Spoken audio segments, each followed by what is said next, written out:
Arnold Schwarzenegger was at the absolute peak of his physical power when he stepped onto the set of Terminator in 1984, his body a perfect machine honed through decades of obsessive bodybuilding and pharmaceutical enhancement. He was 47 years old and looked like a man half his age, muscles so massive they defied natural human anatomy, vascularity so extreme it looked airbrushed, definition so sharp it seemed carved from granite. But what nobody knew at the time, what Arnold himself didn't fully understand about his own body, was that the very thing that made him perfect for the role of an unstoppable cyborg, his inhuman physique, was slowly, silently destroying him from the inside. His heart was weakening, his cardiovascular system was under stress that modern medicine didn't yet have language to describe. And beneath the surface of his perfect exterior, his body was paying a price that would haunt him for decades and would eventually affect the lives of people he loved most. Arnold Schwarzenegger had built his entire identity on one thing, creating a body that transcended what the human form was supposed to be capable of. Growing up in Austria as the son of a police officer, Arnold was skinny, was weak, was unremarkable in every physical way that mattered in the world he inhabited. But he discovered bodybuilding at 16 years old, and it became a religion, became a mission, became the single driving force that would define his entire existence and reshape the trajectory of his life in ways he couldn't have predicted. He trained obsessively, hours every day, multiple sessions, pushing beyond what any normal person would consider reasonable or safe. He ate constantly, consumed thousands of calories, built muscle through sheer will and determination, and a work ethic that was legendary even among the competitive bodybuilding community. But bodybuilding alone, no matter how intense the training or how strict the diet, couldn't create the kind of physique that Arnold developed. The musculature he achieved, the size he reached, the definition he maintained, none of it was possible through training and nutrition alone, and everyone in the sport knew it. Everyone in the sport was using, and Arnold was using more aggressively than almost anyone because Arnold's ambitions were bigger, his standards higher, his refusal to accept anything less than absolute perfection more pronounced than his competitors. He used steroids, testosterone, dianabol, decaderabolin, a rotating pharmacopoeia of anabolic agents designed to maximize muscle growth beyond natural limits. He didn't hide it, not really, not in the way that modern athletes try to hide their use. He was open about it in interviews, casual about it, treated it as just another tool in the pursuit of his vision. But what Arnold didn't understand, and what the sport of bodybuilding didn't want to acknowledge, was that the doses he was taking, the doses that everyone in competitive bodybuilding was taking, were slowly rewiring his physiology, were creating damage at the cellular level, were setting him up for a cascade of health consequences that would take decades to fully manifest. His heart was working overtime to pump blood through muscles that had been artificially inflated beyond their natural size. His liver was processing doses of synthetic hormones that would have been considered catastrophic if administered to a normal human being. His cardiovascular system was under constant strain from the dramatic elevation of his blood pressure, from the thickening of his blood, from the inflammatory response triggered by such massive doses of exogenous androgens. By the time Arnold was cast as the Terminator, by the time he was stepping onto set and being asked to perform stunts that required explosive power and cardiovascular endurance, his body was already in a state of advanced compromise. He didn't feel it yet, or he felt it and ignored it, pushed through it, refused to acknowledge it because acknowledging it would have meant confronting the consequences of the choices he had made in pursuit of his vision. But the damage was there, silent and accumulating, like a debt that would eventually come due. The Terminator role demanded everything from Arnold's body. The action sequences were intense, required full body exertion, demanded that he perform at levels that only a man in peak physical condition could achieve. He was running, fighting, being thrown through glass, sustaining impacts that were designed to look devastating on camera, and which he actually had to absorb a significant portion of the physical punishment. Stunt coordinators had wanted to use body doubles for the most dangerous sequences, but Arnold refused. He wanted to do as much of the physical work himself as possible because he understood at some deep level that the authenticity of the performance depended on him being the one to take the hits, to feel the impacts, to push his body to the absolute limit. What he didn't understand was that his body was already at its limit, already operating at a level of strain that was unsustainable. His cardiovascular system, weakened by years of steroid use, compromised by the massive amount of muscle mass he was carrying, was being pushed into territories that modern cardiology would have considered dangerous for a man his age. He wasn't having a heart attack. His heart was too strong, too well built through years of martial arts training and basic conditioning. But the strain was accumulating, the damage was adding up, and every intense scene filmed was essentially adding years of wear to his cardiovascular system. There was a moment during filming when Arnold would experience what he would later describe as just exhaustion, but which might have been something more serious. A moment where his body simply couldn't keep up with what was being demanded of it, where his heart rate climbed to dangerous levels and stayed there, where his vision got slightly fuzzy and his breathing became labored in a way that alarmed the people around him. But he pushed through it because that's what Arnold did, because acknowledging weakness was incompatible with the identity he had constructed, because he had spent his entire life proving that his will could overcome any physical limitation. The filming of Terminator lasted several months during which Arnold maintained his training schedule on top of the physically demanding shoot. Months during which he continued using performance-enhancing drugs because discontinuing them would have meant losing the muscularity that was central to his role and his image.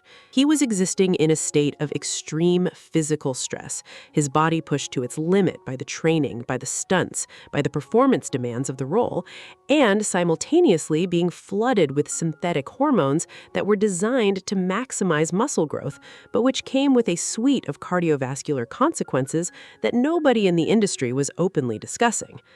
What made this period uniquely dangerous was the fact that Arnold was in his late 40s, an age when even natural cardiovascular function begins to decline slightly, an age when the cumulative effects of years of intense training and pharmaceutical enhancement start to become visible in ways that can't be ignored. Younger bodybuilders, their hearts still naturally resilient, might recover from the same level of pharmaceutical abuse that Arnold was inflicting on himself. But Arnold was operating without that margin of safety, was pushing his body past what an athlete his age should reasonably be capable of, was betting his health on the belief that his superior discipline and training would allow him to transcend the normal rules of human physiology.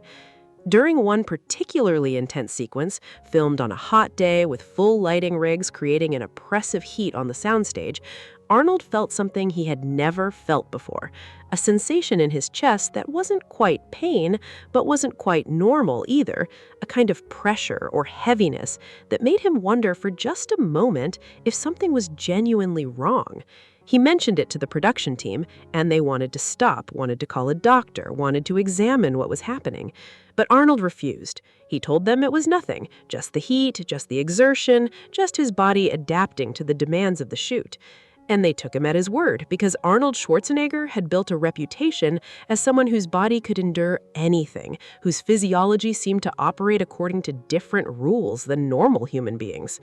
What none of them understood was that Arnold's reputation for superhuman durability was actually a vulnerability in this context, was creating a situation where people around him were less likely to push back when he pushed through warning signs, less likely to insist on medical examination when something seemed off, because the entire narrative around Arnold was that his body was capable of extraordinary things. That narrative was partially true.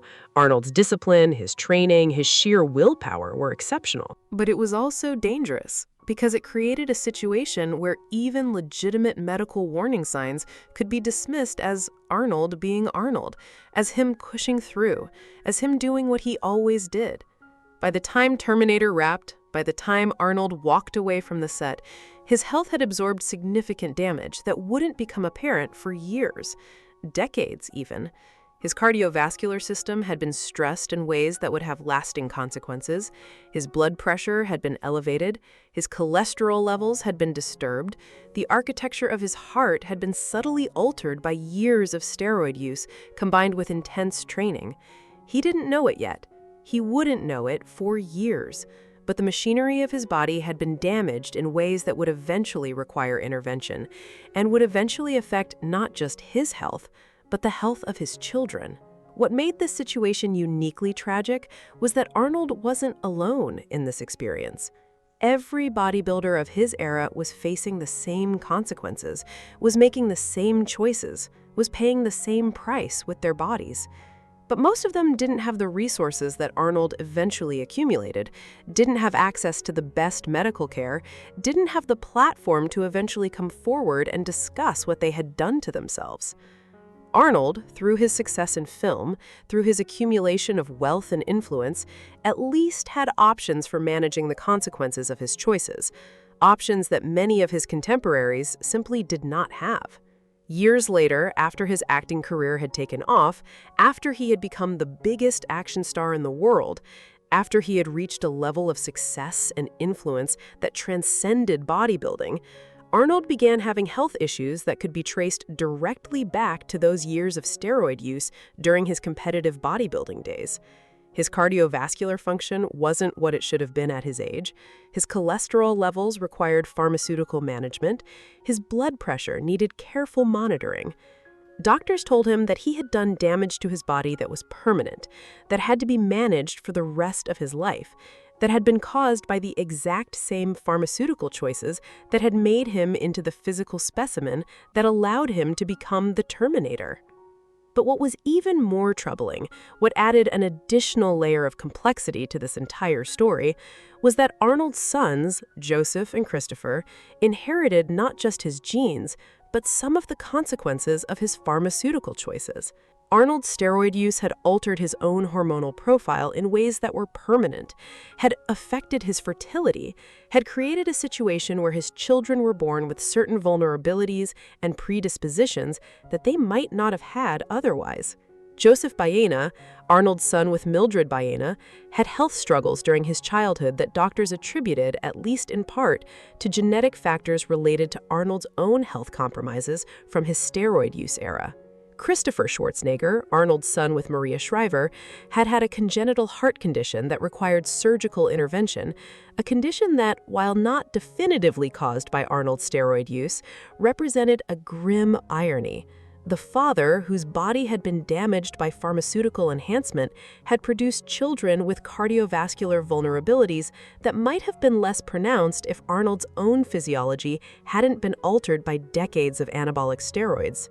But Arnold didn't speak about this connection publicly for many years, didn't acknowledge the possibility that his own choices might have affected his children's health.